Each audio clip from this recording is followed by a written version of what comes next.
This is Mountaintop History, a podcast dedicated to telling the story of Monticello and all who lived and labored here at this plantation. My name is Kyle Charlton, and today we're talking about visitors to Monticello, or rather, a visitor to Monticello.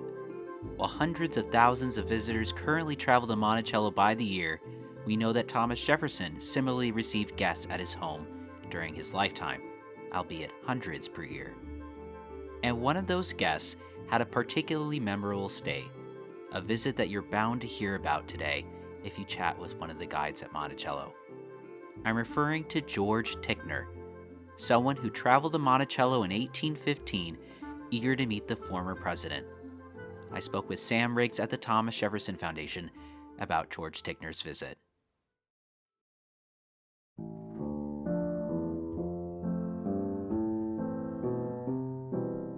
All right, so Sam, can you set the scene for us? Who exactly is George Ticknor? Yeah, so it's February 1815, and George Ticknor has traveled to Monticello to meet Mr. Jefferson. Ticknor was a young man from Boston. He's about 24 when he visits Jefferson, educated at Dartmouth College, and has recently become a lawyer in Massachusetts. His visit to Monticello comes at a time, though, when he was between careers, as he had only practiced law for 1 year before changing course. His discussions about Europe with Jefferson hint to his future plans, that he plans to travel to Europe to further his literary studies. We know, in fact, that after 4 years in Europe, Ticknor became a French and Spanish literature professor at Harvard, and later in life became an acclaimed scholar on Spanish literature. He remained an influential figure in Boston and was one of the founders of the Boston Public Library.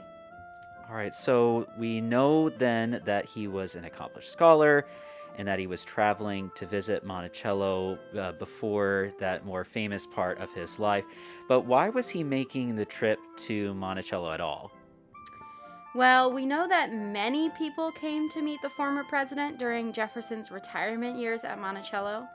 Not only was Jefferson an interesting man as an intellect and public figure, his home was also something of a tourist destination, even 200 years ago. The unique qualities of Jefferson's home enticed visitors to come and see it. And it seems that Ticknor was particularly interested in meeting Jefferson because of his plans to soon travel to Europe. Since Jefferson spent 5 years in France as an ambassador there, Ticknor probably thought Jefferson would be a valuable source of information. Perhaps visiting Jefferson would help him to solidify his plans. So Ticknor makes his trip to Monticello, and it's a pretty famous trip, at least for those of us who work here at Monticello. There are so many great phrases, as you know, that he uses to describe Jefferson and the house, but I think I'm getting a little ahead of myself. What was Ticknor's trip to Monticello like? So Ticknor spent 4 days in total at Monticello, during which he spent time with Jefferson and his family. In his letters after the fact, Ticknor talks about Monticello having a regular routine. The day began with breakfast, everyone dispersed for their daily activities, and finally came back together for the evening meal. Ticknor seems to have enjoyed his time at Monticello and wrote that Jefferson was, quote, a perfect gentleman in his own house. And you're right, Ticknor offers a really detailed description of the house in his account of his visit. There's a favorite quote used by many of the guides at Monticello. When recounting the journey to Monticello, Ticknor describes the mountain as a steep, savage hill. He also describes the entrance hall as having, quote, strange furniture on its walls.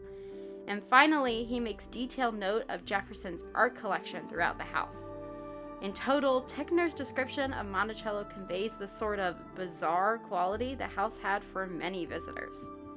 That's an interesting point. We know that Ticknor as this unique figure in the story of Monticello, but his thoughts about Jefferson and Monticello seem to be pretty typical to other visitors' accounts who traveled to Jefferson's home.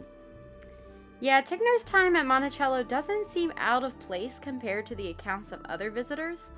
For the most part, visitors commented on the appearance of the house, usually pointing out some of its strange decorations, and for the most part also seemed rather pleased with their visit and spoke well of their host, despite his sometimes peculiar personality. Jefferson and his home did get some negative reviews, but for the most part, it seems his visitors spoke favorably of their time at Monticello. So Sam, as someone who often uses Ticknor's account in your own interactions with today's visitors to Monticello, like steep Savage Hill, strange furniture on the walls of the entrance hall, is Ticknor just someone who had neat phrases for what he saw, or is there something more important going on here? So what makes Ticknor's account so great is his description and the details he provides about his stay. Letters like Ticknor's are how historians learn what it was really like at Monticello when Jefferson was alive. For guides like us, Ticknor's account helps us paint a bigger picture for visitors. Stories about the past are what bring history to life, and real stories about real people are the best way to connect to history.